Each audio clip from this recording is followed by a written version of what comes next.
Bonjour, nous sommes le 10 février 2019.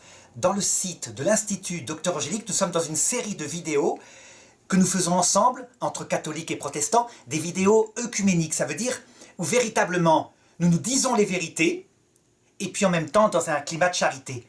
Alors je me présente, je m'appelle Arnaud Dumouche, je suis théologien catholique et dans la caméra, eh bien je te laisse te présenter. Donc, Charles-Éric de Saint-Germain, donc je suis professeur de philosophie, je ne suis pas théologien, mais je suis protestant évangélique, de tendance réformée baptiste. Et voilà, donc je m'intéresse à la théologie, bon, surtout à la philosophie, mais aussi à la théologie. Et donc, j'ai même fondé sur Facebook un groupe de débat théologique entre catholiques et évangéliques. Et donc, je salue ce groupe parce qu'il regroupe aujourd'hui 1000 personnes, enfin presque 1000 personnes, et donc ça donne lieu à des discussions assez animées. Voilà, je tenais à faire cette incursion. Alors sinon, donc, peut-être on mettra le lien vers ce groupe dans la description de la vidéo. Tu me la donneras tout à l'heure et comme ça on l'aura. Ça va ? D'accord. Alors je rappelle avant qu'on commence que le thème d'aujourd'hui c'est toujours les 5 solae, ça veut dire les 5 choses que les protestants déclarent comme étant seules, uniques, mais avec des nuances que tu vas nous donner. Et donc aujourd'hui c'est est-ce que le Christ est le seul sauveur ? Et nous allons confronter la position protestante et la position catholique. Voilà. Alors donc c'est vrai que pour nous, le Christ est vraiment l'unique voie de salut. Et, son œuvre est parfaite, elle est suffisante et efficace. Alors qu'est-ce que ça implique finalement le Solus Christus ? Ça implique en fait plusieurs choses. D'abord qu'il n'est l'unique médiateur. Il n'y a pas d'autre médiation pour conduire au salut que le Christ.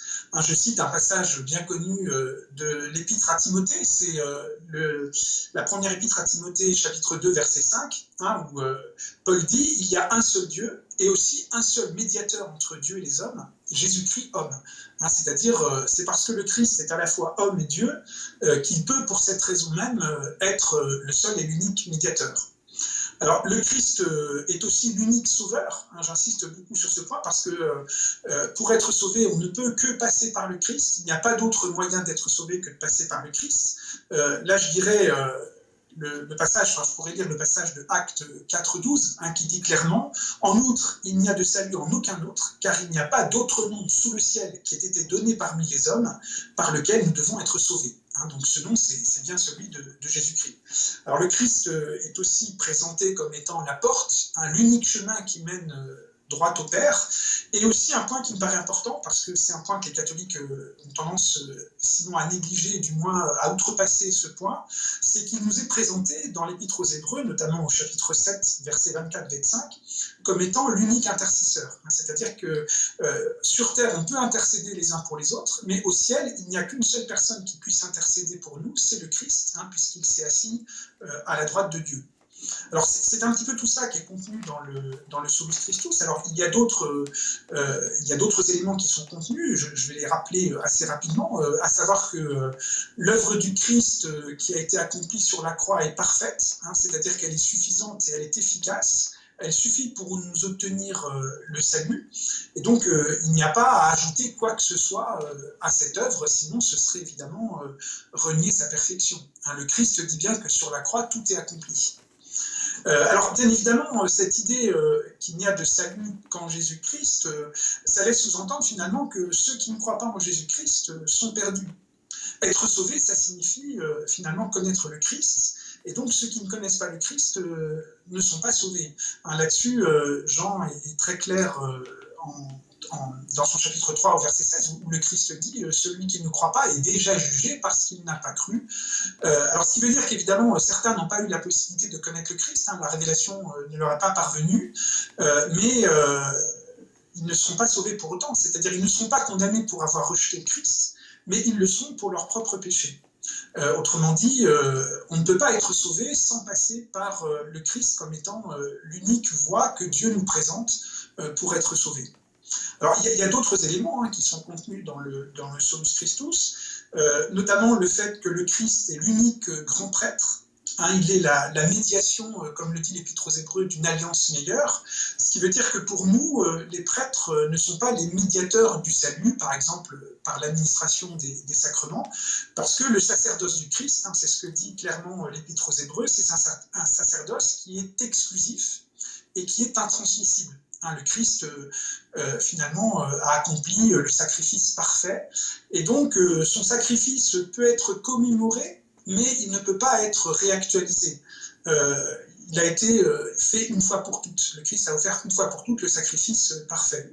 Alors voilà pourquoi nous croyons, non pas qu'il y aurait, je dirais, des sacrificateurs qui seraient les prêtres, mais nous croyons plutôt au sacerdoce universel des croyants, parce que nous sommes tous prêtres, mais nous ne pouvons pas offrir de sacrifice propitiatoire pour les péchés, puisque ce sacrifice il a été offert par le Christ sur la croix. Nous pouvons seulement offrir des sacrifices spirituels, hein, en nous offrant nous-mêmes en hostie vivante, comme Paul nous le demande.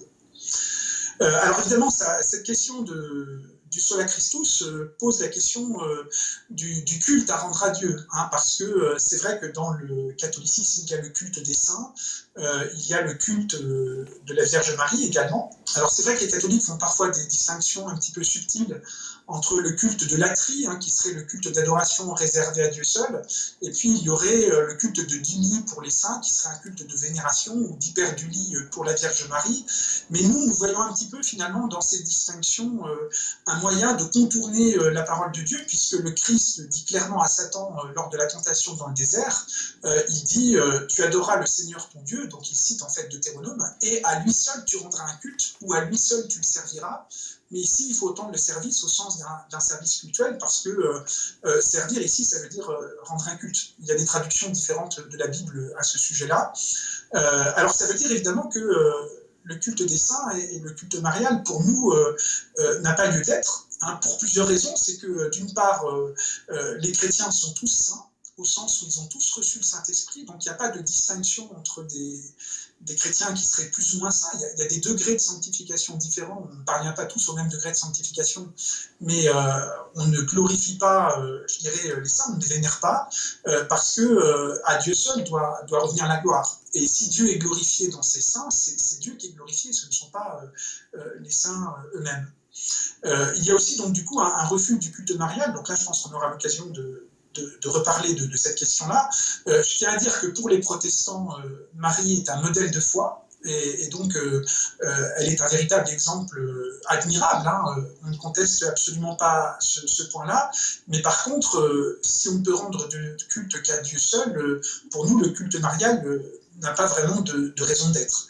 Alors j'aimerais qu'on aborde peut-être sur Marie des points qui me paraissent importants, c'est-à-dire d'abord l'origine du culte marial, parce que nous on pense que l'origine du culte marial vient d'une contamination par le culte des déesses mères, par le culte d'Astarté notamment, ou le culte d'Artémis. Nous pensons aussi que Marie n'est pas co-rédemptrice, et ça je crois que les catholiques ne le croient pas non plus, mais enfin je sais que c'est une question qui est en débat, mais je pourrais donner les raisons pour lesquelles Marie ne peut pas être considérée comme co-rédemptrice.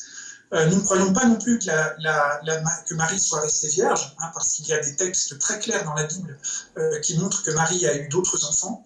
Et puis, nous ne pensons pas non plus que Marie puisse faire l'objet d'une vénération, ou qu'elle soit immaculée conception, ou qu'elle soit montée au ciel finalement sans passer par la mort. Alors, j'ai un petit peu dit très brièvement le point de vue des protestants et ce qu'implique le solus Christus, mais ce sera l'occasion sans doute de revenir sur certains points que j'ai évoqués, parce que je me doute que tu as des désaccords, mais je pourrais citer des textes bibliques qui me semblent tout à fait intéressants à travailler et à analyser justement pour justifier ce que je viens d'affirmer. Je te laisse peut-être la parole, Arnaud, pour qu'on puisse engager le débat. Alors regarde, d'abord le premier point, c'est que, entièrement d'accord, sur le dogme fondamental, le Christ est le seul sauveur, le seul médiateur, le seul rédempteur, tu vois, etc. C'est-à-dire que tout ce que tu as fixé, entièrement d'accord, c'est un dogme commun à tous les chrétiens. Pourquoi il est le seul sauveur? Pour les raisons que tu as dit, lui seul est Dieu, qui s'est fait homme, lui seul, et etc. Enfin, tout ce qu'on peut, voilà, il n'y a pas de problème. Donc je souscris sans arrêt. Le problème, c'est ceci. C'est que toi, tu mets un seul privatif. Privatif, ça veut dire en fait, point. C'est tout. Et nous disons ceci.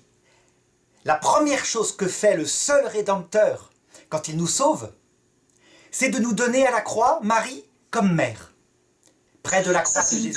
Attends, je sais bien, mais après, je te laisse parler, juste ça. Regarde, près de la croix de Jésus se tenait Marie, sa mère. Jésus, voyant le disciple qu'il aimait, donc vous dites, c'est Jean, nous disons aussi c'est Jean au sens littéral, évidemment. Mais nous disons, il se présente comme le disciple qu'il aimait, ça veut dire, c'est nous-mêmes, c'est tous les hommes. D'autre part, il dit à ce disciple, voici ta mère.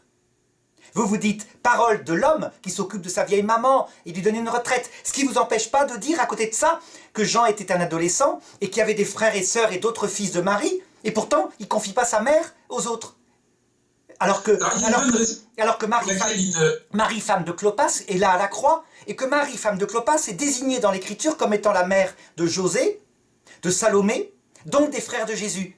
C'est la sœur de Marie. C'est bizarre. Bon, mais peu importe. Attends, je termine pour dire. Et donc nous, évidemment, dès le début de l'Église, toutes les églises apostoliques ont pris ce texte-là comme étant dans l'Écriture, non pas parce que c'est une parole d'homme, mais parce que c'est la parole de Dieu, et c'est l'une des 7 paroles qui fait le testament de Dieu à la croix. Donc parole de Dieu par excellence. Et qu'est-ce qu'il fait? Il nous donne Marie comme sa mère spirituelle, voilà comment nous le prenons, pour nous emmener vers le salut. Mais attention, il est le seul Rédempteur. Donc ça veut dire que l'œuvre pour nous du seul Rédempteur consiste, dès qu'il est là, dès qu'il la réalise, à nous donner des frères, des sœurs, des pères, des mères, comme il le dit d'ailleurs.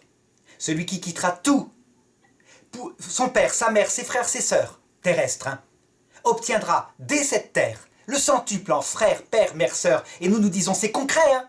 C'est non seulement les chrétiens qui nous entourent, mais c'est les saints du ciel, c'est les anges.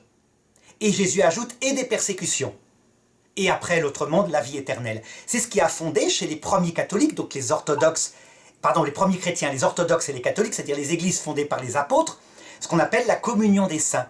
Tu vois, donc le dogme, je le maintiens, il est le seul sauveur, le seul rédempteur, et son œuvre, dès qu'elle commence, consiste à nous donner des frères, des pères, des mères, des sœurs, réels, spirituels. Voilà, à toi, je te laisse parler. Alors oui, par rapport à la maternité spirituelle de Marie, je crois qu'on avait déjà un petit peu évoqué le problème, mais je rappelle quand même qu'en Jean 7,15, Jean souligne que les frères de Jésus ne croyaient pas en lui. Alors pour nous, ces frères sont vraiment des frères de sang, oui. C'est-à-dire que c'est des enfants que Marie a eus après la naissance du Christ. Alors on est tout à fait d'accord pour admettre que Jésus est né d'une vierge, hein. Là-dessus il n'y a pas de souci, donc la conception de Jésus est miraculeuse, mais après Marie a eu d'autres enfants, puisque à un moment, donc Luc dit et Joseph ne la connut point jusqu'à ce qu'elle enfanta un fils. Dis-moi, il y a vraiment une limite temporelle. Sur ce truc-là, dis-moi, oui. Cet homme ne pécha pas jusqu'à sa mort. Ça veut dire qu'après sa mort, il pêche? Je ne comprends pas très bien ce que tu veux dire. Le mot jusqu'à ne veut pas dire qu'après il l'a connu.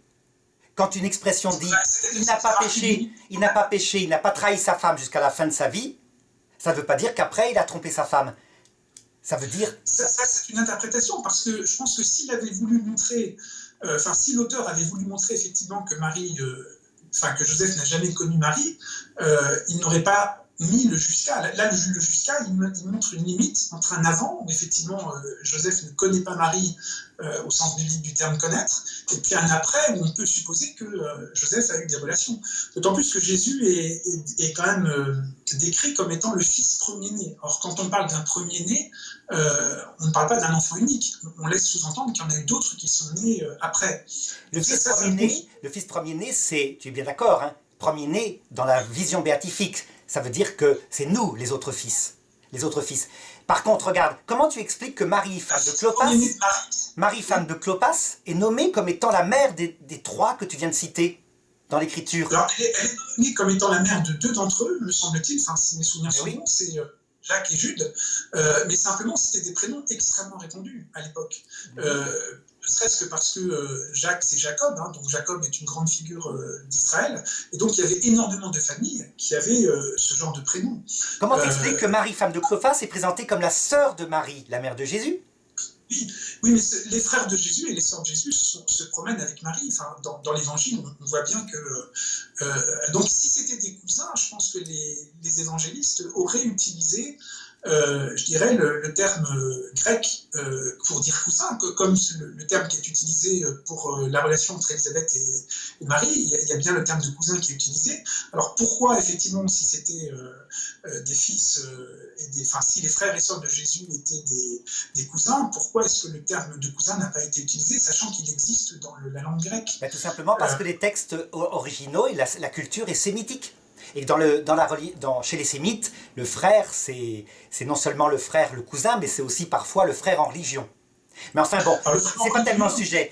Là-dessus, si tu veux, on fera une vidéo. Revenons à l'unique médiation du Christ, si tu veux.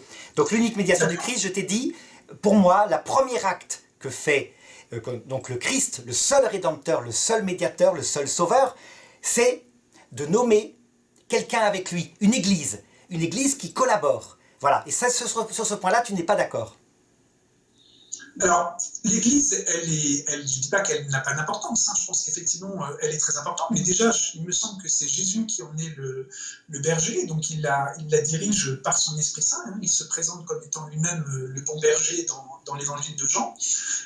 Donc, je ne nie pas de l'Église, mais il me semble que le salut, il est quand même donné indépendamment des médiations sacramentelles. Hein, complètement d'accord. Le problème n'est pas là. Le problème est, est-ce que, par ailleurs, en sachant ce que tu viens de dire et qui est vrai, il est le seul fondateur de l'Église, il lui communique sa grâce, enfin c'est Dieu, quoi, tout simplement. Est-ce que il n'a pas délégué des personnes pour être avec lui? Par exemple, quand il dit à Pierre, à la fin de l'Évangile selon saint Jean, 3 fois, alors que Pierre a renié 3 fois, sois le berger de mes brebis. Tu vois bien qu'il y a manifestement une délégation. Alors tu ne crois pas au sacerdoce ministériel? Moi, dans ma traduction, j'ai paix mes brebis. Oui. J'ai pas le terme de berger, parce que pour nous, oui, c'est le Christ qui est berger. Alors c'est vrai qu'il y a un appel à paître, et on reconnaît enfin, que Pierre a eu effectivement un rôle particulier. Hein, c'est-à-dire que le Christ a confié à Pierre les clés du royaume des cieux, et cette prophétie va d'ailleurs se trouver réalisée en acte 10, hein, puisque Pierre va ouvrir le royaume des cieux aux païens avec la conversion de Corneille. Ah, donc, mais simplement, toute la difficulté, c'est de savoir est-ce que cette utilisation de Pierre comme celui qui est appelé à paître les brebis du Christ, en l'absence du Christ, est-ce que cette fonction a été déléguée au successeur de Pierre? Nous, on met en cause la succession apostolique, parce que pour nous, elle a pas de fondement biblique. Et on n'est pas sûr que Pierre... Pourtant, regarde bien, le premier acte des apôtres, le premier, hein, je dis bien pas le deuxième, c'est de donner une succession apostolique à un des 12 qui s'est suicidé. Ah bien sûr, c'est parce que c'est une défaillance d'un des 12. C'est parce que Judas avait été défaillant. Or, il fallait que les apôtres soient 12. Donc c'est normal qu'il fallait trouver un remplaçant à l'un des 12 apôtres qui était... Oui, mais ça veut dire que vous ne gardez... Alors que manifestement, la succession apostolique est fondée, ça veut dire que quand l'autre va mourir, il va y avoir un successeur. Ce que toutes les églises... Parce qu'il fallait que les apôtres soient 12. Que toutes les églises apostoliques de l'époque ont admis, à savoir que dès qu'un apôtre mourait, on nommait un successeur, mais c'est plus que ça, c'était des successeurs en nombre, quantité, c'est-à-dire que c'était après les évêques, etc.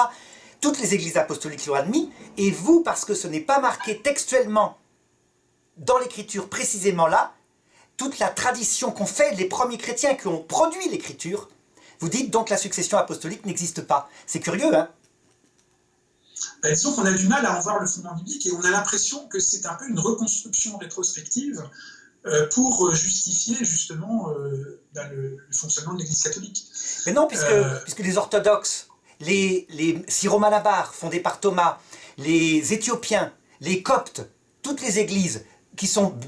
Alors que l'Église catholique, elle est très petite, c'est un des patriarcats, c'est là où va Pierre et Paul quand même, mais enfin bon, toutes les églises ont la même chose. Dès le départ, ça veut dire que tu regardes les textes du 1er siècle, il n'y a rien à faire, il y a des évêques, des anciens, des ordinations par imposition des mains. Bon, peu importe, c'est pas tellement le sujet. Revenons à notre sujet, si tu veux. Notre sujet, c'est donc, y a-t-il donc un seul rédempteur? Et est-ce que ce rédempteur, nous appelons ça le principe de subsidiarité. Ça veut dire, est-ce qu'il donne sa mission? Alors, je vais te donner un texte qui va aller dans ton sens. Tu vois, quand Jésus dit en Matthieu 21:8, « N'appelez personne votre Père sur la terre. Personne. Vous n'avez qu'un seul Père, le Père céleste. » Là, on peut dire, c'est net, hein, c'est clair. Ça veut dire que vraiment, il n'y a qu'une seule paternité, c'est celle de Dieu. Tu es d'accord? Bon. Oui. Maintenant, quand tu regardes... La paternité spirituelle. Alors, je parle de là, Jésus parle de la paternité spirituelle. Mais toutes les paternités à la rigueur, parce qu'à la rigueur, c'est lui qui crée Adam et Ève, c'est vrai, c'est lui, c'est le seul père à tout point de vue, puisqu'il leur façonne leur corps et puis il leur crée leur âme. Et puis tu constates que le père, le seul père en question, qu'est-ce qu'il fait dans la Genèse? Dès qu'il crée Adam et Ève, la première chose qu'il fait, c'est « soyez féconds », c'est-à-dire qu'il en fait un père et une mère. Mère de tous les vivants pour Ève, père de tous les vivants pour Adam. Ben nous disons la même chose. Regarde, tu as un seul père spirituel de la grâce, le seul qui crée la grâce, c'est Dieu. C'est l'Esprit Saint. Je suis complètement d'accord avec toi. C'est ce que tu as donné comme point de départ, et vraiment j'y souscris à 100%. Eh bien nous disons, c'est la même chose. La première chose qu'il fait, et on va voir si c'est marqué dans l'Écriture, c'est évidemment de déléguer des pères, non pas directs, c'est des pères parce qu'ils sont délégués. Donc n'appelez personne mon père. Pourquoi nous appelons-nous les prêtres mon père? Parce que nous admettons qu'ils ont une mission qui ne vient pas d'eux, évidemment. Ils sont par délégation.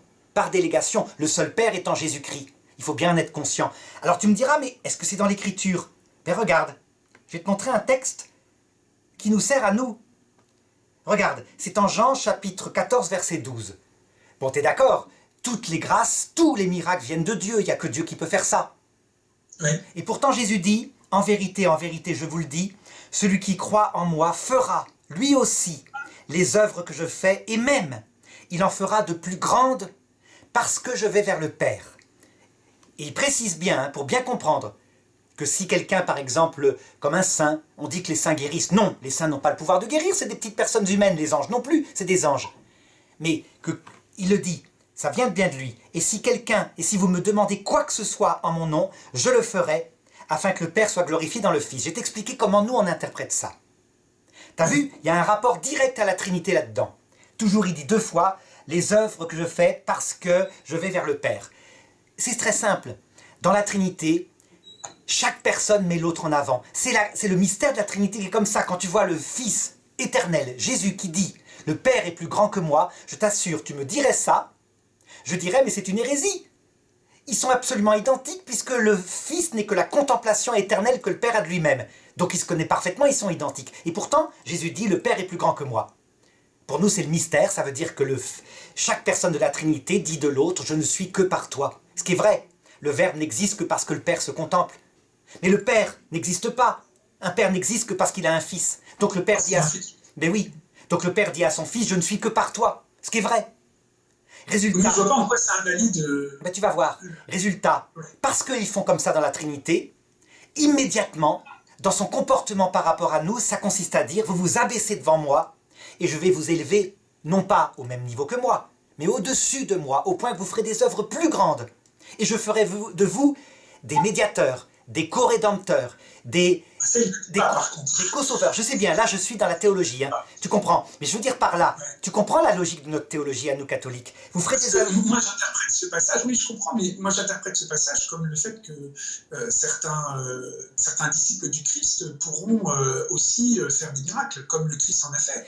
Non, je suis désolé. Je maintiens, aucun n'a fait des miracles. C'est toujours le Père qui fait les miracles, toujours Dieu. Alors oui, c'est à travers ses disciples que le Père fait des miracles. Ça je pense qu'on est d'accord là-dessus. Donc on est d'accord. Je suis très précis. précis. En quoi ça constitue des médiateurs? Ça veut dire qu'en fait, il délègue tous ses pouvoirs, sans exception, à celui qui se fait tout petit. Il l'élève. Il l'élève pas seulement, comme disent les protestants, pour l'admirer, pour l'adorer. Il l'élève au point qu'il lui confie des missions sur nous. C'est ce qu'on appelle la communion des saints. Tu vois, quand par exemple la petite Thérèse, c'est tout à fait catholique, hein, Sainte Thérèse de l'Enfant Jésus, docteur de l'Église, morte à 24 ans, 1898. Quand elle dit « Je passerai mon ciel à faire du bien sur la terre ». Voilà la théologie catholique. C'est-à-dire qu'en fait, le seul sauveur, le seul rédempteur, le seul médiateur, c'est le Christ, et c'est ça son œuvre. Il fait de nous les rois et les reines de son cœur. Il le dit textuellement. Il a fait de nous, pour notre Dieu, un royaume et des prêtres. Des prêtres, ça veut dire qu'on sera tous prêtres. Prêtre, ça veut dire... Alors, ça doit se dire ça je ne conteste pas le fait qu'on soit tous prêtres. Par contre, on ne peut pas offrir de sacrifice propitiatoire. Hein. Le sacrifice propitiatoire. Eh bien si. C'est le Christ qui l'a offert une fois pour toutes. Là-dessus, Paul est très... Eh bien, même là-dessus, je te contredis. Quand Saint Paul dit « En ce moment, j'achève dans ma chair ce qui manque aux souffrances du Christ pour votre salut. » Tu vas dire « Mais c'est pas possible, les souffrances du Christ ont été parfaites, tout est accompli. » Ben non. Alors si, C'est pas pour le salut, c'est pour l'Église, enfin, qu'il bien achève sûr, les souffrances. tout à fait. Ça veut dire quoi? Ce que tu lui as dit est vrai. La passion du Christ est parfaite. Elle est parfaite. Tu es d'accord? Oui, tout à fait.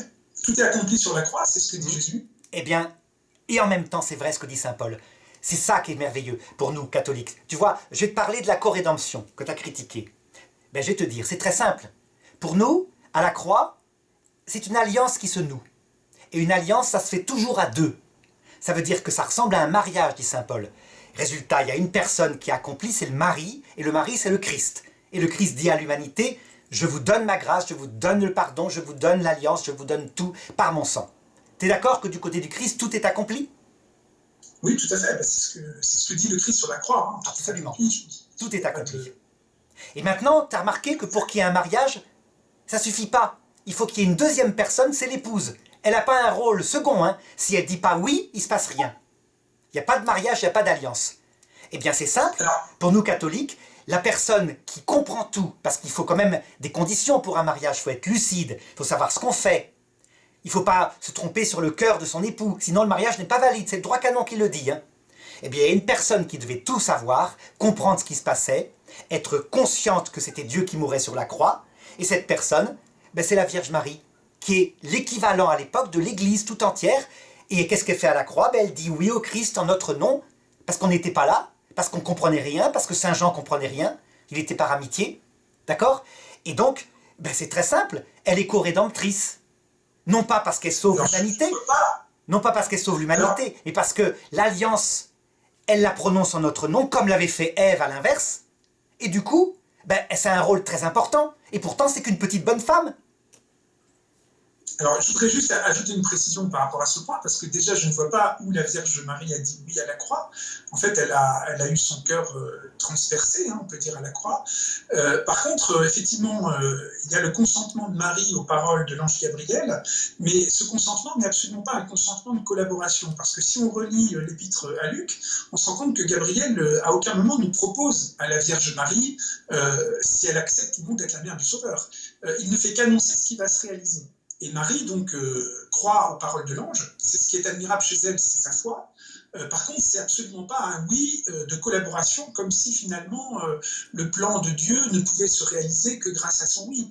Et la preuve, c'est que l'ange Gabriel avait procédé exactement de la même façon avec Zacharie, c'est-à-dire qu'il lui avait annoncé ce qui allait se passer, à savoir que son épouse Élisabeth, qui était stérile, allait être enceinte.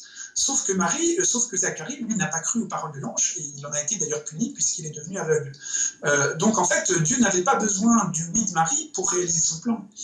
Par contre, Marie a eu la foi dans les paroles de l'ange, et donc elle a consenti, mais ce consentement n'est pas un oui de collaboration, ce qui me semble gênant pour affirmer que Marie serait co-rédemptrice. Mais c'est ça qui est curieux, c'est ça qui est curieux chez vous, ça veut dire que, et vous avez raison d'exalter Dieu, c'est Dieu qui fait tout, mais finalement Marie devient un ventre, une sorte d'utérus.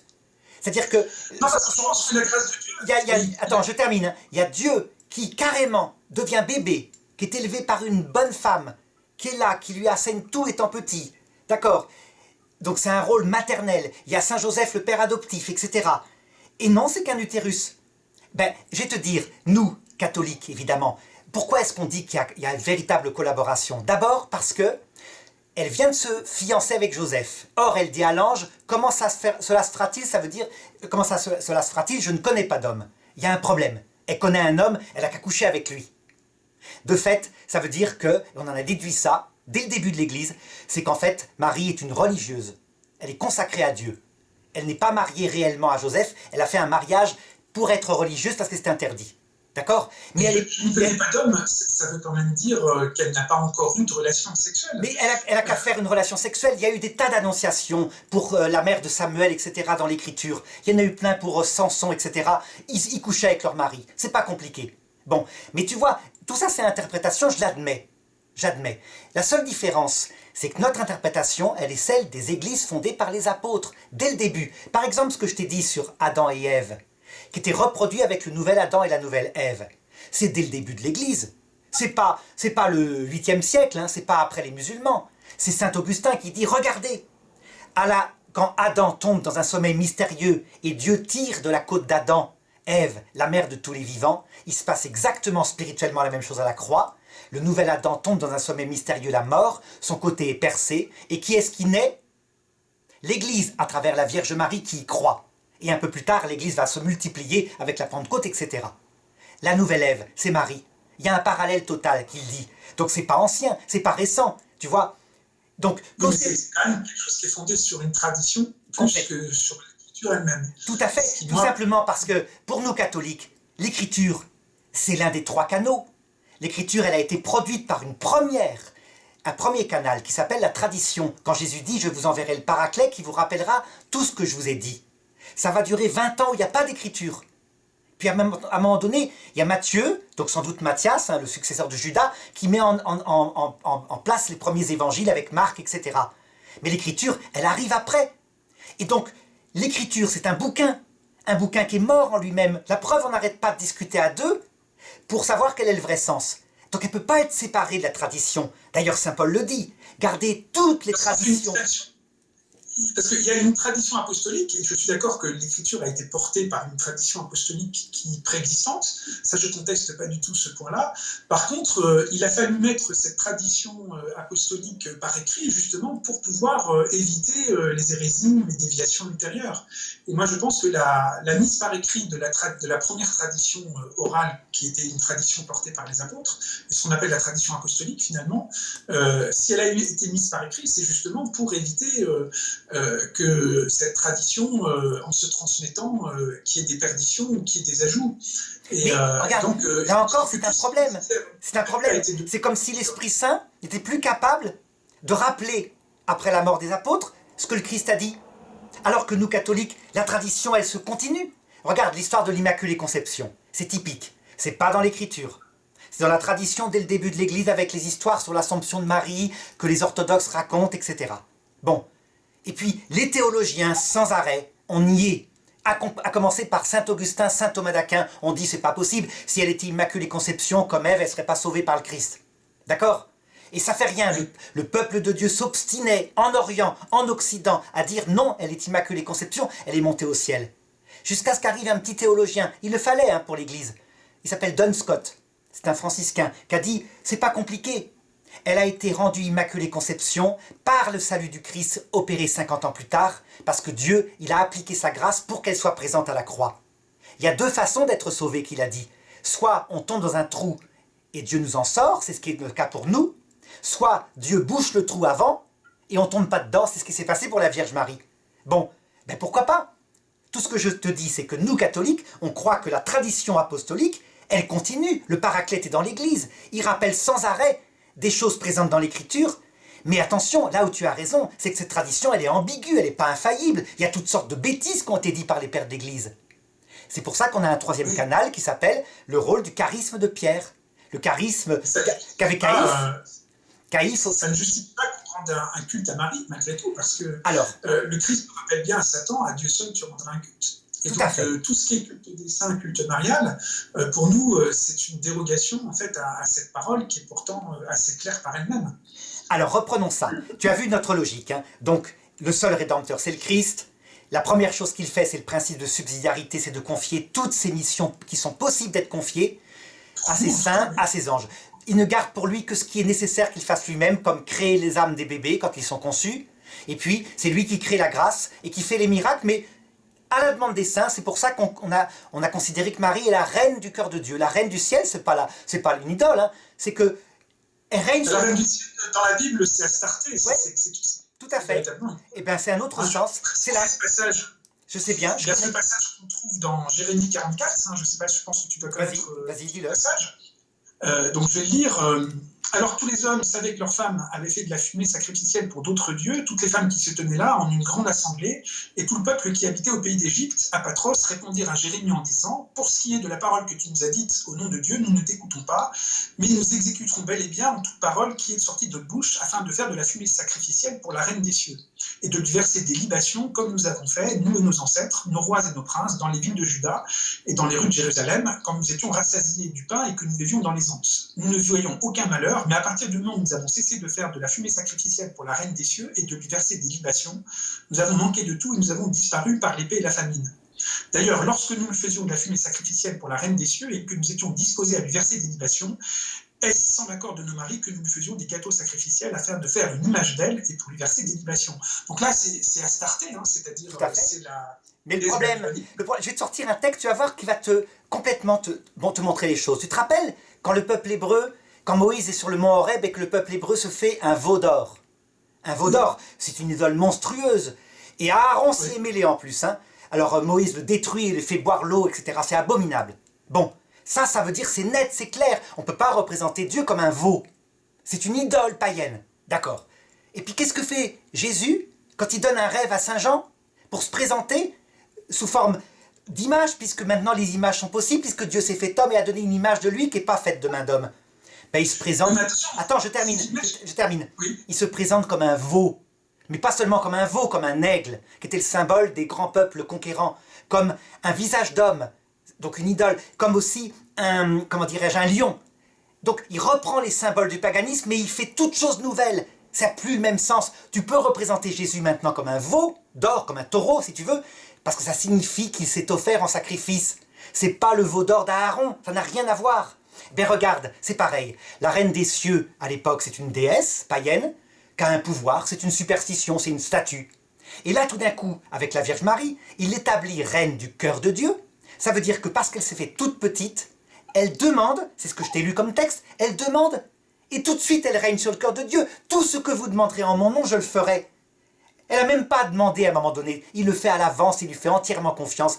Elle est la reine du cœur de Dieu, elle est la reine des cieux, elle est la reine des anges, mais pas seulement elle, tous les saints du ciel. Alors si on prend le texte notamment des noces de Cana, je trouve que Jésus l'a remis plutôt à sa place, hein, puisque effectivement les conjoints manquaient de vin, donc les serviteurs viennent voir Marie et la Vierge, Marie et Jésus, et la Vierge Marie donc s'adresse à Jésus donc en disant ils n'ont plus de vin, et à ce moment-là effectivement, donc qu'est-ce qu'elle fait Marie en fait? Elle intercède auprès de Jésus. Jésus commence un petit peu à la rembarrer en lui disant femme, que me veux-tu? Et puis dans un deuxième temps il l'exauce, hein, c'est-à-dire qu'il va effectivement transformer l'eau en vin.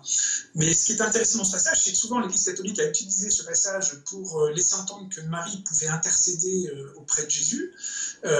Sur terre, elle a pu intercéder auprès de Jésus, mais je dirais qu'elle nous montre surtout l'exemple de ce que tout chrétien doit faire, c'est-à-dire que tout chrétien doit intercéder auprès de Jésus. Voilà pourquoi l'épître aux Hébreux ne cite qu'un seul intercesseur possible au ciel, parce que Jésus, justement, s'est assis à la droite de Dieu. Et donc, nous pouvons prier Jésus, et nous devons prier Jésus pour toutes nos prières d'intercession, mais recourir à une autre intercession, il me semble que c'est aller au-delà de ce que permet l'Épître aux Hébreux lorsqu'il ne cite qu'un seul intercesseur. J'ai ce passage... Attends, je vais répondre d'abord avant que tu ailles plus loin. Regarde, d'abord pour le texte sur Marie, on n'a pas le smiley de Jésus. C'est ça le problème. Maintenant, on écrit avec des smileys, tu sais, des petits personnages jaunes avec un sourire ou une tête méchante. Donc tu peux pas savoir. Nous, on l'a toujours dit, qu'y a-t-il entre toi et moi? Tu le sais bien. Ça veut dire, tu sais qu'on se comprend. Mon heure n'est pas encore venue, ça veut dire, tu me demandes du vin. En fait, Marie demande la parole de Dieu, et lui, il entend sa passion, le son de sa passion. Son heure viendra plus tard. Tu vois, tu n'as pas le smiley. Donc encore une fois, interprétation, ce qui prouve que l'écriture toute seule, ça ne marche pas. On n'a pas les smileys. Bon, deuxièmement, tu disais par rapport à, je ne sais plus, attends, tu disais sur l'intercession, voilà. Tu vois que dans l'écriture, très nettement, on a des passages où il y a des gens du ciel qui intercèdent les uns pour les autres. Par exemple, la parabole du riche et de Lazare. Tu vois nettement que le riche qui est dans l'Hadès, qui n'est pas en enfer, je suis désolé, c'est pas marqué l'enfer, c'est marqué l'Hadès, donc le séjour des morts, il intercède auprès de qui? D'Abraham. Et Abraham lui répond. Et il intercède pour qu'Abraham envoie Lazare. Donc il demande une communion des saints, parce qu'il a fait beaucoup de mal à Lazare, ce pauvre homme est mort de misère à côté de sa maison. Eh bien, quand Jésus dit, mais vous savez bien, de qui Dieu est-il le Dieu? D'Abraham, d'Isaac, Jacob. C'est pas le Dieu des morts, c'est le Dieu des vivants. Ça veut dire que nous croyons par le Christ, il l'a confirmé, ce que disaient les textes écrits en grec, que vous, protestants, vous avez retiré de la Bible, les livres des Maccabées, etc., que les morts sont vivants. Et c'est fini l'Hadès et le Shéol, sauf pour le riche, pour le moment. Donc il est dans un purgatoire pour nous. Mais les autres sont dans le sein d'Abraham, et avant d'entrer dans la vision béatifique, ils peuvent déjà intercéder pour nous. On voit d'ailleurs l'action, quand Jésus est transfiguré. Qui est-ce qui vient, qui apparaît? C'est un mort. C'est Moïse. Et Moïse, c'était un sale type. Hein. Je ne dis pas que c'est un saint. Hein. Quand tu vois qu'il fait empaler des gens, etc., quand tu regardes sa vie, c'est un type de son époque. Ben, il a été purifié et il intercède et il vient. Donc il y a manifestement une communion des saints. Alors, tu dis qu'il intercède, moi je ne vois pas d'intercession, parce que pour moi intercéder, enfin il faut prendre le terme dans son sens précis, intercéder finalement c'est être capable d'adresser des prières à Dieu et de porter nos prières à Dieu. Oui. Or, je n'ai pas l'impression qu'il y ait d'exemples bibliques. Ben, Abraham, dans la scène de Lazare, il ne fait pas qu'intercéder, il prend des décisions. Il prend des décisions. C'est-à-dire il est roi. C'est un roi. Il n'intercède pas auprès du Père. Non exactement. Ben, il prend des décisions. Donc ce que je te disais tout à l'heure, ça veut dire qu'il n'y a même pas besoin, Dieu nous fait confiance. Ça veut dire qu'on est on est une seule église avec Dieu. Et donc, c'est pas on vient se prosterner devant lui comme sur terre en demandant Dieu s'il te plaît pourrait faire ça. C'est tu prends tes décisions. Tu es roi de mon cœur. Tu veux donner une grâce à telle personne qui est sur terre. Je la donnerai aussitôt. T'as qu'à demander. Tout de suite je t'obéis parce que je te fais confiance. Nous sommes rois, nous sommes épouses. C'est pas des demi-rois, c'est pas un serviteur prosterné qui admire l'œuvre de Dieu, c'est une collaboration. Voilà ce que nous disons, nous, catholiques et orthodoxes. Alors moi, j'ai du mal à avoir en tout cas une intercession au sens du terme que je donne, enfin du sens que je donne à ce terme plus exactement. Alors après, maintenant, je voudrais revenir sur la question de la communion des saints, parce que c'est vrai que il me semble que tu n'as pas répondu à ce que j'avais proposé au début, à savoir que pour nous, bon, les saints, finalement, c'est tous ceux qui ont reçu le Saint-Esprit. Si on prend Philippiens 1, on voit que Paul s'adresse à la communauté qui est présente et il les appelle tous saints. Donc il n'y a pas de distinguo entre des gens qui seraient plus ou moins saints. Et je ne sais pas si tu connais, enfin si tu te souviens de ce passage de Actes 14-15, mais je vais lire ce passage parce que je trouve qu'il est très intéressant, où il semble finalement dénoncer par avance toute forme de culte que l'on pourrait adresser à des gens qui ne sont pas Dieu. C'est le passage d'Acte 14. Donc, cependant, lorsque les apôtres Barnabas et Paul apprirent cela, ils déchirèrent le vêtement de dessus et bondirent dans la foule en criant et en disant « Hommes, pourquoi faites-vous ces choses? Nous aussi, nous sommes des humains sujets aux mêmes faiblesses que vous, et nous annonçons la bonne nouvelle pour que vous vous détourniez de ces choses vaines, puisque c'est des gens qui offraient des offrandes à Paul et à Barnabas, pour vous tourner vers le Dieu vivant qui a fait le ciel et la terre et la mer et toutes les choses qui s'y trouvent. » Donc là, on a quand même bien l'idée que finalement, c'est vers Dieu qu'il faut se tourner et qu'on ne peut pas passer par des médiations humaines, même si Paul est un saint, parce que précisément, le seul culte que l'on doit rendre, comme le Christ le rappelle lors de la tentation dans le désert, c'est à Dieu seul. Alors regarde, je te réponds tout de suite. Je te réponds tout de suite. Est-ce que tu es d'accord que quand Jésus était sur terre, dans les 3 ans, il n'a pas reçu un culte? Personne ne l'a adoré, personne ne s'est prosterné devant lui comme on le fait maintenant. Est-ce que tu es d'accord? Alors je suis d'accord avec ça. Le seul endroit où on voit un culte vraiment adressé au Christ, c'est dans le passage d'Apocalypse, où l'on voit les 4 vieillards qui se prosternent devant l'agneau. Tout à fait. Il y a une raison pour ça. Il y a une raison pour ça, c'est qu'il le dit à Marie-Madeleine, ne me touche pas, ne me prends pas les pieds, parce qu'elle, elle se prosterne devant lui. Je ne suis pas encore monté vers ton Père et mon Père. On ne peut offrir un culte à Jésus que quand il est... Voilà, quand il est pas... Non, il est toujours Dieu. On aurait pu le faire. Je suis sûr, moi j'arriverais vers lui, par exemple par une machine à remonter le temps, je me prosternerais et je l'adorerais. C'est sûr. Mais il ne veut pas parce que il se révèle petit à petit. Donc c'est quand il monte au ciel qu'il reçoit le culte d'adoration. Il est Dieu. Et vraiment. Bon. De la même façon, on ne peut pas rendre un culte d'honneur, je dis bien d'honneur, c'est-à-dire de duli, à ses parents tant qu'ils sont sur terre. C'est impossible. Pourtant la Bible dit, Exode chapitre 20, honore ton père et ta mère afin que ta vie se prolonge sur la terre. On voit dans la Bible parfois des actions qui sont un culte d'honneur. Par exemple, Jacob qui se prosterne devant son frère Ésaü 7 fois, pour l'honorer. C'est évidemment pas pour l'adorer. Eh bien, c'est exactement la même chose. Il ne faut pas se fier aux gestes que font les catholiques et les orthodoxes, donc les églises apostoliques, quand elles embrassent des icônes, des statues de saints et se prosternent. C'est un culte d'honneur. La théologie est très précise. On ne peut adorer comme Dieu que le Père, le Fils, le Saint-Esprit, Jésus dans son Eucharistie. Voilà.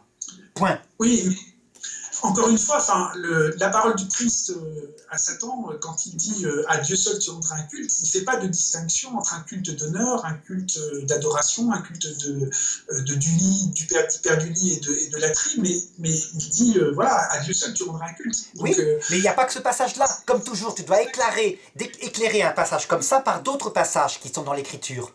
Et donc, pour te montrer un petit peu comme c'est vivant, et quand on n'a que l'Écriture seule, on cherche un texte, et puis du coup, quelquefois même, je peux vous, enfin, entre guillemets, vous mettre la contradiction en vous mettant des textes auxquels vous n'avez pas pensé, qui complètent, qui corrigent l'exagération. Hein, souvent... Parce qu'il n'y a pas de texte, à ma connaissance, il n'y a pas de texte dans la Bible où l'on voit un culte rendu à d'autres personnes qu'à Dieu. Il n'y en a pas. Par contre, dès le vivant des apôtres, c'est raconté par la Didaché, par d'autres choses, les chrétiens se rendaient sur le tombeau des martyrs pour leur rendre un culte d'honneur. Dès le vivant des apôtres. C'est comme ça. Donc, c'est une pratique de l'Église, que l'Église ensuite, puisque Jésus a donné véritablement un pouvoir à ses apôtres, à leurs successeurs, et les apôtres ont fondé la succession apostolique, ils ont dit, est-ce que ça va dans le sens catholique? Oui, mais attention, c'est un culte d'honneur, sachez que seul Dieu est le Rédempteur, etc. Tout le reste, c'est par délégation. Si vous avez ça dans votre théologie, pas de problème. Du coup, on peut même maintenant rendre un culte, je dirais, comment dirais-je, d'honneur à des saints canonisés, mais quelquefois des saints non canonisés, puisque tu as raison de dire que ce qui fait les saints du ciel, c'est la présence de la grâce sanctifiante, de la charité. C'est pas d'être canonisé. Hein. Canonisé, c'est juste médiatique, si tu veux. C'est-à-dire qu'on met comme modèle particulièrement. Mais moi, j'aurais aimé que ça figure dans la Bible, hein, c'est toujours la même chose. C'est qu'en fait, on n'a pas la même théologie fondamentale. Ça veut dire que vous avez une théologie fondamentale, tout doit être marqué textuellement, mais du coup, comme vous avez que l'écriture, quelquefois vous voyez... En germe, parce que la Trinité, je pense qu'on est d'accord pour dire qu'elle ne figure pas textuellement, mais elle est quand même en germe dans l'écriture. Le mot n'y est pas, mais la Trinité, elle n'est pas en germe, elle est réellement dans l'écriture. Le mot, oui, elle est réellement dans l'écriture. Le concept n'y est pas, c'est comme homoousion, etc., des tas de choses comme ça, parce que tout simplement, nous sommes des amis de Dieu et non pas des serviteurs comme les musulmans, et donc nous avons la capacité de penser notre bien-aimé avec nos armes intellectuelles, la philosophie, pour mieux comprendre son mystère. Ce qui veut dire qu'il n'y a pas que l'écriture, il y a l'écriture, la tradition, le magistère qui confirme, pour nous en tout cas catholiques. Pour vous, oui. Ouais. Alors, je voudrais revenir quand même sur un point qui me paraît important aussi, c'est par rapport à la question de la prêtrise, hein, parce qu'on a évoqué donc cette question, mais pas suffisamment approfondie. Or, donc tu disais qu'il y avait des sacrifices propitiatoires qui étaient possibles après non. Propitiatoire, non, c'est pas ça, non, j'ai pas dit ça. J'ai pas dit ça. Le Christ est mort une seule fois, ça c'est clair. Ouais. Les sacrifices... Le sacrifice est unique, tu es d'accord avec ça? Absolument, complètement. Non, le sacrifice que les prêtres offrent à la messe, c'est l'unique sacrifice du Christ qui est rendu présent à travers les temps. Mais c'est l'unique sacrifice. Donc, le Christ ne souffre pas, etc. Par contre, de notre côté à nous, l'épouse, donc tu vois, l'Église, si on peut dire, nous pouvons offrir pour compléter de notre côté à nous, parce que le Christ, c'est parfait ce qu'il a fait.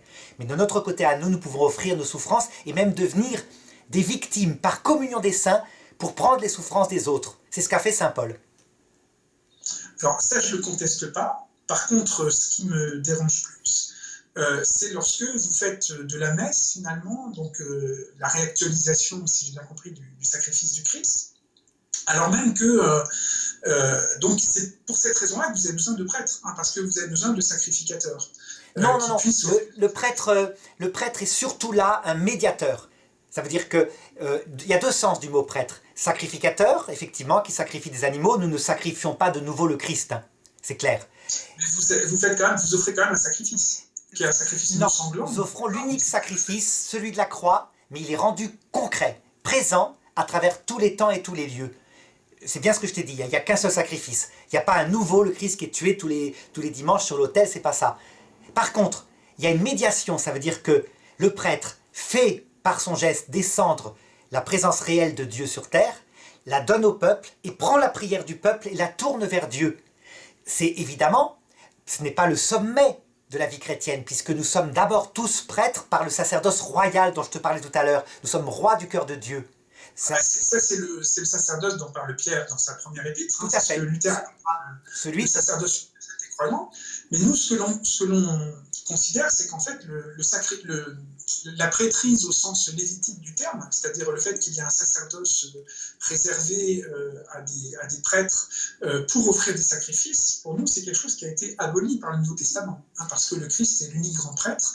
Il a réalisé le sacrifice parfait auquel on ne peut rien ajouter, et désormais, il n'y a plus de sacrifice à offrir, puisque son offrande sur la croix suffit pour nous réconcilier avec le Père. C'est très vrai. Mais attention, tu vois le Christ qui fonde pour le temps de la terre, une église passagère avec une hiérarchie qui va disparaître dans l'autre monde.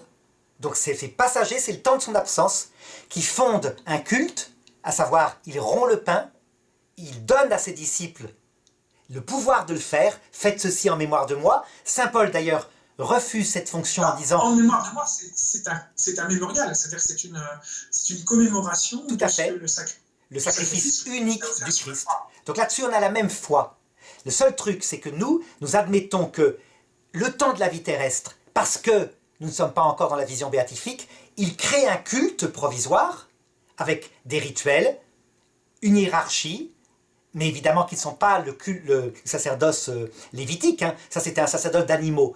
Celui-là est bien terminé, il annonçait le salut à venir, mais c'est un culte qui va durer le temps de son absence, enfin de son absence visible, jusqu'à son retour, et ça ne s'oppose en aucune façon au sacerdoce tel que vous le définissez, le sacerdoce des pasteurs, mais des fidèles, par le baptême, etc. C'est autre chose. Ce sacerdoce que vous définissez, vous, le sacerdoce royal des fidèles, lui, il est éternel. C'est-à-dire qu'éternellement, nous serons auprès de Dieu, en train de demander, comme le fait la Vierge Marie maintenant, des grâces pour les personnes qui sont sur terre ou qui sont encore en chemin vers le paradis. Oui, alors là, ça nous confère un pouvoir d'intercession que pour nous, seul le Christ peut réellement avoir, parce qu'il est assis à la droite de Dieu. Hein. C'est ce que l'enseigne l'Épître aux Hébreux. Tu vois, quand même, je t'ai lu le texte de Saint Jean, hein. Tout ce que vous demanderez en mon nom, je le ferai.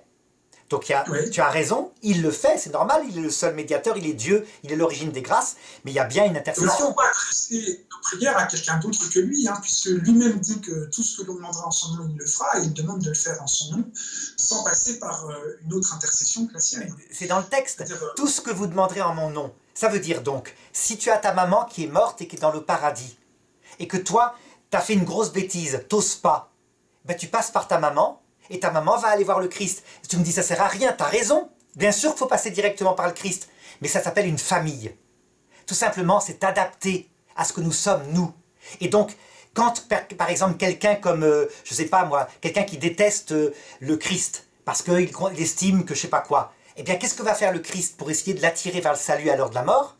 Il va faire apparaître à cet homme-là, son papa, sa maman, qui sont déjà au paradis, en lui disant, je vais te présenter quelqu'un. C'est la communion des saints. Nous sommes une famille, donc des pères, des frères, des sœurs, dès cette terre et dans l'autre monde, la vie éternelle. Oui, mais voilà, j'ai toujours du mal à voir le fondement biblique, ça n'empêche pas. Mais... Ben je t'ai donné les textes, hein. En tout cas, c'est logique. Si toi, au ciel, tu pourras demander quoi que ce soit que tu veux au Christ, et il le fera. Ça veut dire que si ton fils qui est encore sur terre dit « Papa, t'es au ciel », prie pour moi, le Christ, parce que j'ai un problème de travail, tu vas le faire tout de suite. C'est évident, tu es un vivant. Oui, mais bon. Voilà. Alors, sinon, donc, qu'est-ce qu'on avait dit? Bon, j'avais aussi une question, enfin, on avait abordé cette question-là dans l'introduction, mais justement, par rapport au sens de la communion des saints, donc vous la voyez vraiment comme une communion entre les vivants qui sont sur Terre et ceux qui seraient déjà au ciel. Oui, et sans compter les âmes du purgatoire aussi. Communion entre ceux qui sont sur Terre, c'est-à-dire que nous, on pense qu'on peut intercéder les uns pour les autres sur Terre. Par contre, effectivement, on a le sentiment que si l'on fait appel à d'autres vivants, à d'autres personnes soi-disant qui seraient déjà au ciel et qui pourraient intercéder pour nous, qu'est-ce qui nous prouve que cette prière va bien aller vers eux? C'est ça la difficulté. C'est pour ça qu'en fait, vous utilisez un texte des Maccabées pour justifier ce qu'on appelle la prière des morts, mais parce que vous considérez que ces morts sont vivants. La prière pour les morts. Dans le texte des Maccabées, c'est la prière pour une personne qui avait commis un acte, des personnes qui avaient commis un acte atroce que les musulmans déclarent impardonnable, ça veut dire l'idolâtrie. Et ils sont morts au combat en portant une amulette. Et donc Judas Maccabée fait offrir pour eux un sacrifice au temple afin qu'il leur soit fait miséricorde et que l'indulgence de Dieu, donc les indulgences viennent de là, leur soit appliquée. Donc ça c'est la prière pour les âmes du purgatoire. Par contre, le fait de prier certains morts, de prier les morts, ça c'est autre chose, c'est de prier certains saints du ciel qui sont au paradis, comme par exemple prier Abraham, tel que le fait le riche dans la parabole. Sauf que là, c'est une parabole, en fait. Hein. Je suis d'accord que tu as cité cette parabole, mais après, il faut voir qu'une parabole n'est pas forcément à prendre à la lettre. C'est-à-dire qu'il y a un message derrière. Et est-ce qu'il faut prendre à la lettre cette parabole ?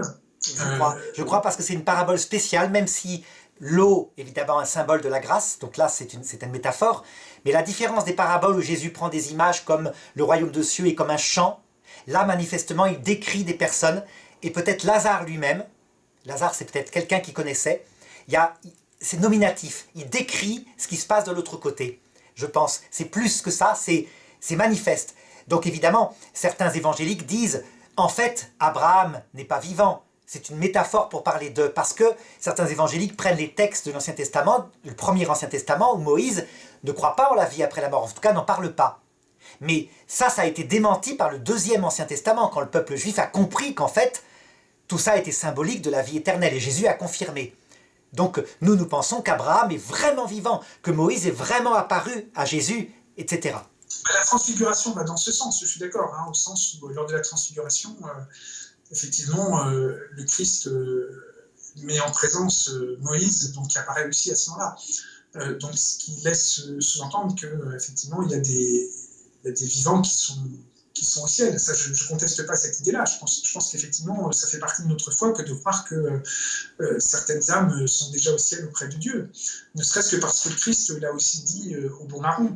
Mais la question, c'est est-ce qu'on peut passer par eux, justement, pour adresser nos prières? Et c'est une autre question. Moi, je pense qu'il y a deux questions en ligne. Tout à fait. Et je différencierais bien le fait qu'il y a effectivement des personnes qui sont déjà au ciel et qui sont vivantes au ciel, donc ça je ne conteste pas ce point-là, mais la question c'est est-ce qu'on doit passer par eux pour adresser nos prières, et là ça me paraît moins évident en fonction de ce que dit l'Épître aux Hébreux qui ne reconnaît qu'un seul intercesseur. En tout cas tu constateras que ça pour les évangéliques qui disent qu'en priant les saints, nous faisons du spiritisme, qu'il y a une grande différence entre ce qu'a fait Saül lorsqu'il a invoqué la sorcière à Endor, où c'est du spiritisme parce qu'il fait apparaître, il provoque par une pratique magique l'apparition d'un mort, et ça c'est interdit chez vous comme chez nous. Avec la communion des saints, qui est une prière du cœur, où il n'y a pas d'apparition. Évidemment, les saints du ciel peuvent choisir de nous donner un rêve ou une apparition, ça c'est leur liberté. Ça arrive, on a des tas d'apparitions, dont les apparitions de la Vierge Marie, qu'on reconnu... Ça, je suis d'accord pour ne pas considérer ça comme du spiritisme. Hein, tout à fait, tout à fait. Voilà. Pas de problème. Donc en fait, nous prions Jésus comme Dieu, nous prions les saints comme nos papas, mamans, frères, sœurs du ciel. Voilà en gros. Alors il y a une question quand même sur laquelle je voudrais revenir, parce que j'ai quand même l'impression que pour la théologie catholique, finalement, d'un côté vous affirmez qu'effectivement le Christ est l'unique sauveur, mais en même temps, vous reconnaissez qu'on peut être sauvé sans avoir connu le Christ. Et là, c'est quand même un point de différence qui me paraît important, c'est que pour nous, on ne peut pas être sauvé sans connaître le Christ, et donc sans avoir confessé explicitement sa foi en Christ. Alors après, ça nous permettra peut-être de faire une transition avec le prochain thème qui sera sur le Sola Gratia, mais comment est-ce que vous pouvez concilier l'affirmation sur laquelle on ne peut pas être sauvé sans le Christ, hein. J'avais cité le passage d'Actes 4.12, il n'y a pas de salut en aucun autre, car il n'y a pas d'autre nom sous le ciel qui ait été donné parmi les hommes par lequel nous devons être sauvés. Et puis l'idée finalement qu'on pourrait envisager un salut pour les personnes qui n'ont pas eu l'occasion de connaître le Christ, mais qui pourraient être sauvées par un autre biais. Et ça, vraiment, là non plus, j'en vois pas le fondement biblique. Parce que alors, pour nous, regarde, je te réponds. En dehors du Christ, il n'y a pas de salut possible. Il n'y a pas de salut en dehors du Christ. On ne peut pas être sauvé sans le Christ. C'est un dogme commun à vous, à nous. Tu vois le pape François qui, par exemple, fait l'autre jour une accolade à l'imam, etc., pour dire Dieu, sa sagesse, il a voulu plusieurs religions, n'affirme pas du tout que le salut serait donné par l'islam. Il dit simplement, la sagesse de Dieu, pour éviter l'orgueil, veut parfois des divisions et donc parfois plusieurs religions. Mais le seul sauveur, c'est le Christ. Donc là-dessus, même base fondamentale. Mais regarde un petit peu, concrètement, comment ça se fait. Tu as une parabole, plutôt, pas une parabole, mais plutôt un récit où Jésus raconte comment se fera le salut à la fin du monde. Il y a des gens qui arrivent et il les met à sa droite, et ces gens-là, il leur dit « Entrez dans la gloire du Père ». Et ces gens-là sont surpris, et Jésus leur dit « Oui, parce que j'étais en prison, vous m'avez visité. J'avais faim, vous m'avez donné à manger. » Et ces gens répondent « Mais quand est-ce qu'il nous est arrivé de te donner à manger ?» Sous-entendu, hein, on ne te connaissait pas. Et Jésus mais dans ce passage-là, Jésus s'adresse à des gens qui croient en lui. Bien sûr, mais je vais t'expliquer pourquoi. Tu vas voir, je vais t'expliquer. Je vais t'expliquer comment. Laisse-moi finir, tu vas voir. Donc, et alors il leur répond, quand vous l'avez fait au plus petit qui est mien, c'est à moi que vous l'avez fait. Et alors à ce moment-là viennent des gens qui sont à sa gauche, et il leur dit, allez-vous-en loin de moi. Et eux répondent, mais quand même, nous avons chassé des démons en ton nom. Nous avons fait des miracles en ton nom, donc nous avons cru. Il leur dit, allez-vous-en loin de moi, vous faites le mal. Voilà la réponse. La réponse, elle est donnée par une parabole qui s'appelle les ouvriers de la 11e heure. Ça veut dire en fait que on ne peut pas être sauvé sans le Christ, et l'Église catholique se pose la même question. Comment ça se fait que des gens pleins de bonté dans leur cœur, manifestement peuvent être sauvés, un peu comme l'étranger de la chanson, tu te rappelles de « Toi l'étranger qui sans façon m'a donné à manger alors que j'étais dans la misère », tu sais la chanson de celui qui jouait de la guitare, ce vieux chanteur français, hein, Brassens, Georges Brassens. Comment ça se fait que ces gens-là peuvent être sauvés? Ben, c'est très simple. C'est que le salut, Jésus le dit, cette bonne nouvelle du salut sera prêchée à toutes les nations, ça veut dire à tous les hommes, puis viendra la fin. Ça se passe à l'heure de la mort, dans le passage, pour ceux qui n'ont jamais entendu parler du Christ. Et c'est ce que raconte Jésus textuellement dans la parabole des ouvriers de la 11e heure. Là encore vivant, Dieu peut effectivement accorder une grâce ultime avant la mort, donc ça je suis d'accord, et ils peuvent être sauvés au dernier moment, donc avoir une révélation spéciale juste avant de mourir, mais ça je conteste. D'où est-ce que tu tiens ce dogme? D'où est-ce que tu tiens ce dogme? Ça doit se passer avant la mort? Moi j'y crois aussi, je suis d'accord avec ça. Seulement tu verras que c'est pas dans l'écriture. Ah ben, c'est-à-dire qu'en fait, dans l'Écriture, il y a écrit « celui qui ne croit pas est déjà jugé hein, ». C'est-à-dire, et là, il parle de croire en lui. Donc ça, c'est en Jean 3,16. Et on voit bien qu'en Jean 3,16, finalement, si on ne croit pas en Christ, on ne peut pas être sauvé, puisqu'on est déjà jugé. Mais il n'est pas marqué avant la mort. C'est ça le problème. Mais je t'assure, je crois au même dogme. Nous, on a un pape qui l'a défini comme un dogme. Donc je ne vais pas te contredire là-dessus. Mais ce n'est pas marqué ça dans l'Écriture. Dans l'Écriture, il y a même marqué l'inverse. Il y a marqué « tout péché, tout blasphème sera pardonné soit en ce monde, soit dans l'autre, sauf le blasphème contre l'Esprit Saint ». Ça veut dire qu'il y a des péchés qui sont pardonnés dans l'autre. Si tu suis l'Écriture. Bon, maintenant je vais te dire, c'est pas compliqué. Après la mort, dit le dogme, après la mort, tout homme qui n'a pas la grâce est conduit aussitôt en enfer. Je pense que tu crois au même, nous c'est le pape Benoît XII qui l'a défini au Moyen-Âge. Mais après la mort au sens biblique, tu sais ce que c'est? Jésus le dit. Bien sûr, c'est la mort spirituelle, enfin, non, c'est le fait d'être séparé. Pas ce sens-là ici. C'est la mort au sens le passage de la mort. Après la mort, ça veut dire en fait, dans le sombre ravin de la mort, Galilée des nations, une grande lumière resplendit. Ça veut dire que le passage de la mort, c'est là où ça se fait pour les gens qui n'ont pas entendu le Christ. Tu as ton cœur qui s'arrête, la mort a une certaine durée. Pour nous, c'est trop tard, hein. Pour nous, ça se fait avant. Mais je sais bien, mais c'est un dogme qui n'est pas dans l'Écriture. Puisque dans l'Écriture, elle dit sans arrêt l'inverse. Regarde, je vais citer un autre passage, qui est dans Saint Pierre. Je te l'avais cité déjà une autre fois.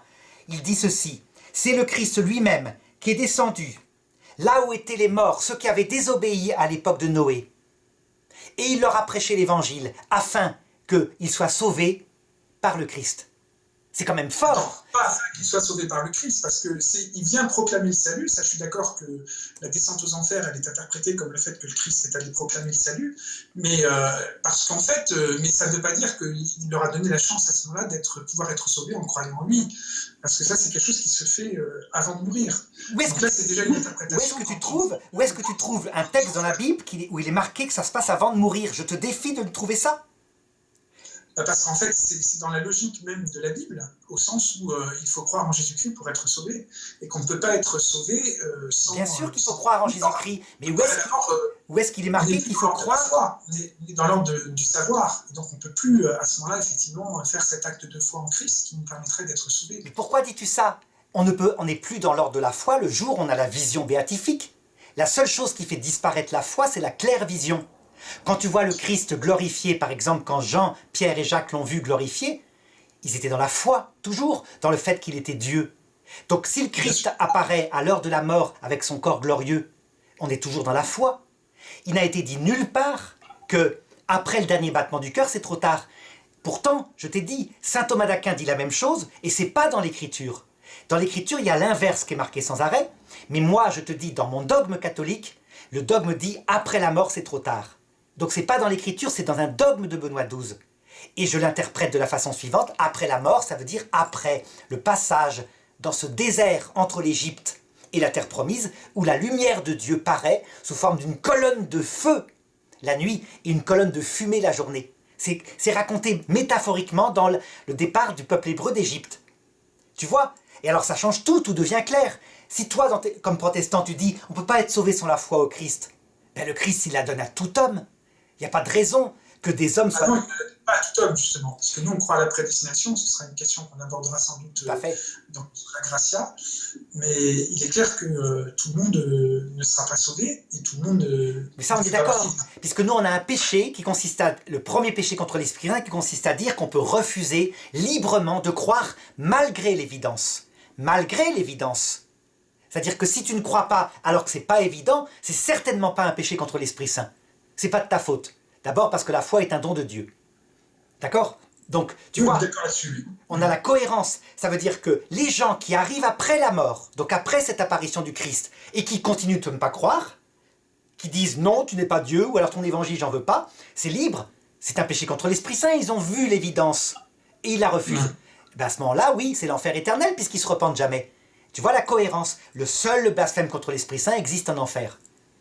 Oui, mais parce que là, tu fais comme si finalement la grâce devait pouvoir être donnée à tous et que ce serait tous qui chacun la refuserait. Bien sûr. Or, nous, on n'est pas dans cette perspective-là. Nous, on pense que Dieu a choisi certains. Donc ça, on verra tous les textes dans Sola Gratia qui montrent finalement qu'il y a une élection, qu'il y a une prédestination. Et donc, finalement, Dieu, sachant qu'il veut sauver, se donne aussi les moyens de les sauver et il le fait sur terre, déjà, et pas simplement après la mort.